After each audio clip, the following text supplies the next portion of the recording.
पहले से जितने वादे, जितनी बातें की, सब ठीक उलट।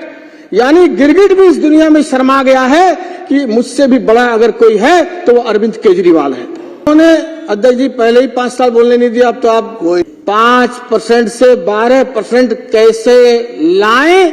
दिल्ली का खजाना निगल गया। रोज महिलाएं घरों पर आती थी, ऑफिसों में आती थी, गली मोहल्लों में, नॉन कन्फर्मिंग एरिया जोन में शराब की दुकान जबरन खोल दी गई। इस कि जो प्रधानमंत्री जी ने कहा था उनके वादे के अनुरूप सीएजी रिपोर्ट को पहले ही सदन में पेश की जाएगी। शुरू करना चाहता हूं। एक वायरस दिल्ली का खजाना निगल गया। एक वायरस दिल्ली का खजाना निगल गया। नायक समझा था उसे खलनायक निकल गया। दिल्ली की जनता को बड़ी तकलीफ है। जब अरविंद केजरीवाल बड़ी बड़ी बातें कर रहे थे, उन्होंने अपनी एक किताब लिखी स्वराज, और स्वराज किताब के पेज नंबर 114 में उन्होंने एक मोहल्ला सभा का जिक्र किया, ग्राम सभा का जिक्र किया, सोनिया विहार जो करावल नगर विधानसभा में है, उसकी एक बैठक का जिक्र उन्होंने किया है, और उसमें युवाओं के द्वारा शराब की दुकान कॉलोनी से दूर है, इसके लिए दारू उपलब्धता की इसमें बात की। और अंत में उन्होंने कहा है अपनी किताब में, उसके 4-5 लाइनें पढ़ के सुनाता हूं। आज के कानून में शराब की दुकान खोलने की अनुमति सरकारी अधिकारियों या स्थानीय नेताओं से लेनी होती है। कोई भी लोगों से यह पूछने की जहमत नहीं उठाता उन्हें यह पसंद है या नहीं। राजनीतिक नेता और सरकारी अधिकारी रिश्वत लेकर दुकान खोलने की अनुमति देते हैं। अगर यह कानून बना दिया जाए कि ग्राम सभा या स्थानीय निवासी संघ की सहमति के बिना कोई भी शराब की दुकान नहीं खोली जा सकती, तो शराब की दुकानें खोलना मुश्किल हो जाएगा। ऐसा कानून समाज में शराबखोरी को रोकने में एक बड़ा कदम होगा। ये किसने लिखा? स्वराज की किताब, खुद की किताब में अरविंद केजरीवाल ने। और आचरण उससे ठीक विपरीत, जो उन्होंने राजनीति से पहले से जितने वादे, जितनी बातें की, सब ठीक उलट। यानी गिरगिट भी इस दुनिया में शर्मा गया है कि मुझसे भी बड़ा अगर कोई है तो वो अरविंद केजरीवाल है। शराब पॉलिसी इस सरकार ने नहीं बनाई अध्यक्ष जी, यह तो शराब माफियाओं ने बनाई। सरकार तो अपना हिसाब किताब देखने में बिजी थी। 5% से 12% कैसे लाएं, इस पर गिद्ध दृष्टि बनी हुई थी, और उससे किकबैक मनी वापस कैसे आए, सारा संसाधन, सारा मंत्रालय, जो कपिल जी भी कह रहे थे कि बार बार जो मोबाइलें तोड़ी गई, 150 से ज्यादा मोबाइलें तोड़ी गई हैं, ये सब राज उसमें छुपे हैं। कोर्ट, माननीय कोर्ट अरविंद केजरीवाल जी से उनका फोन खोलने की बात करता है। अरे ऐसा क्या राज छिपा है? तुम उस फोन को डिकोड नहीं करना चाहते?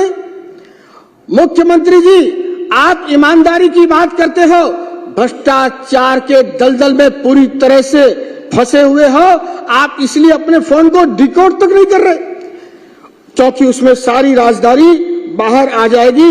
इसी से उनके ईमानदारी का पर्दा खुल जाता है और बेईमानी का पर्दा खुल जाता है। ये इन्होंने इतना ही नहीं किया, उस समय जो पॉलिसी बनाई, जितेंद्र महाजन जी कह रहे थे, बहुत सारी चीजें महिलाओं को, ये निर्भया की बात करते थे, घड़ियाली आंसू बहाते थे। सबसे ज्यादा अगर इसका नुकसान किसी को हुआ है, डोमेस्टिक वायलेंस के रूप में महिलाओं को हुआ है। रोज महिलाएं घरों पर आती थी, ऑफिसों में आती थी, गली मोहल्लों में, नॉन कन्फर्मिंग एरिया जोन में शराब की दुकान जबरन खोल दी गई, स्कूलों के पास, मंदिरों के पास और धार्मिक स्थलों के पास खोल दी गई, जिसका जिक्र मेरे अन्य साथियों ने भी किया है। इतना ही नहीं, इन्होंने अपना धंधा बढ़ाने के लिए, कमीशन खोरी के लिए, इन्होंने अध्यक्ष जी पहले ही 5 साल बोलने नहीं दिया, अब तो आप कोई नहीं, 5 साल आपने तो देखा है। अभी समय थोड़ा तेजी तो थोड़ा सा 2-4 मिनट और दे दीजिए अध्यक्ष जी। ये ड्राई डे, इन्होंने बेशर्मी की सारी हद पार कर दी। इन्होंने गुरु नानक जयंती नहीं छोड़ा, इन्होंने दिवाली नहीं छोड़ी, इन्होंने उस समय ईद नहीं छोड़ी, उस समय बाबा भीमराव अंबेडकर जी की जयंती नहीं छोड़ी, इन्होंने सभी जितने भी हमारे पवित्र दिन थे उन सब पर भी ड्राई डे खत्म करके अपने दारू के कमीशन के चक्कर में, अपने धंधे के चक्कर में ड्राई डे समाप्त करने का पाप और गुनाह इस सदन में किया था। और इन्होंने प्रॉफिट नहीं, ये अपना कमीशन पर ही फोकस करते रहे आज तक, और इससे ज्यादा इनके पास कुछ नहीं था। इन्होंने जो बात एक आई, एलजी की अनुमति के बिना कोरोना काल में, जैसे कोरोना काल में इन्होंने शीश महल का गुनाह किया, पॉलिसी बनाने का गुनाह किया, 144 करोड़ रुपए इन्होंने बिना एलजी के अनुमति के सारे मानदंडों को ताक पर रखकर अपने शराब माफिया दोस्तों को देने का अपराध किया है। और जब कोई इसमें पॉलिसी में तय हुआ था, कोई भी निर्माता होलसेलिंग नहीं करेगा, होलसेलर रिटेलिंग नहीं करेगा, लेकिन इन्होंने पिछले दरवाजे से समीर महेंद्रू के साथ मिलकर जो इंडो स्पिरिट कंपनी के शेयर होल्डर हैं उनसे L1 से L7 करा करके खाओ गली कंपनी के माध्यम से, जो एक विवादित कंपनी है, उसके माध्यम से इन्होंने 50 करोड़ रुपए का ये भी घपला करने का काम किया है। Pixie enterprises private limited company जो एयरपोर्ट जोन की कंपनी थी, जिनकी अर्नेस्ट मनी जमा थी 30 करोड़ रुपए, लेकिन इंदिरा गांधी एयरपोर्ट जोन की इस कंपनी 30 करोड़ रुपया उनका वापस कर दिया। इसके पीछे भी भ्रष्टाचार की बू आ रही है और लेन देन का मामला सामने आ रहा है, क्योंकि खाओगली और मगुंटा कंपनी दोनों ही कंपनियां विवादित कंपनियां रही हैं। बाकी तो बहुत सारी बातों पर हमारे साथियों ने बात कही है, और जो अभय जी ने भी कही बहुत सारी बातें, जो वैट को कम करने की बात कही।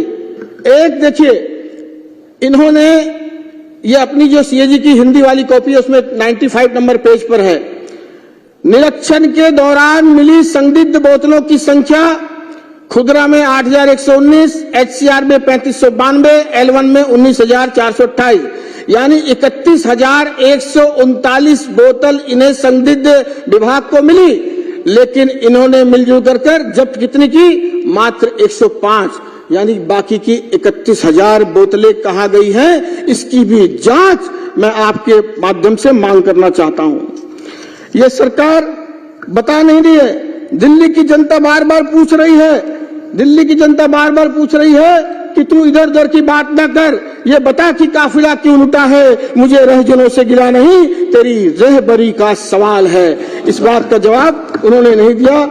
और अंत में मैं सिर्फ इतना कह करके कि एक जो अभी कुछ लोग कह रहे थे कि भारत रत्न की बात कर रहे थे मनीष सिसोदिया जी के लिए, मैं तो कहता हूं मनीष सिसोदिया जी को और अरविंद केजरीवाल जी को इस देश में पहला भ्रष्ट रत्न का उपाधि मिलनी चाहिए, भ्रष्ट रत्न का अवार्ड मिलना चाहिए, क्योंकि इन लोगों ने भ्रष्टाचार के अलावा और कुछ किया ही नहीं। एक फिल्म देखी थी मैंने, उसमें गाना सुना था, जो बोएगा वही पाएगा, तेरा किया आगे आएगा, सुख दुख है क्या कर्म फलों का, जैसी करनी वैसी भरनी। बहुत बहुत धन्यवाद अध्यक्ष जी।